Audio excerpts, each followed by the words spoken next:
ir grūti iedomāties labāku komplimentu par darbu, kā šo te atzinību no saviem kolēģiem. Cilvēki ir ievērojuši tavu dzīvesprieku, smaidu un es domāju arī īstas rūpes par pacientiem. Es redzu ikdienā, ka cilvēkam ir ne tikai apģērība, bet arī ļoti labas komunikācijas prasmes. Ir tas, kas man patīk, ka ir tāda dedzības dzirkstele, darot lietas, ir vēlme pilnveidoties, ir vēlme meklēt jaunus risinājumus. Viņš ir ne tikai labs ārsts,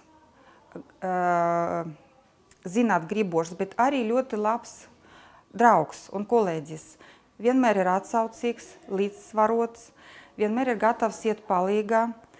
Es nešaubos, ka ja tu kļūsi par invazīvo kardiologu, tad tu noteikti pēc mūsu šīs te kopā pavadītā laika atcerēsies, ka pirms koronogrāfijas vai angioplastijas ir jāapskatās slimnieka kardiogramma, ir jāauskultē slimnieks un ir jāuzvelk cepure. Un es domāju, ka tavi angioplastijas baloni būs bez gaisa, kā tu jau pats zini, par ko mēs runājam.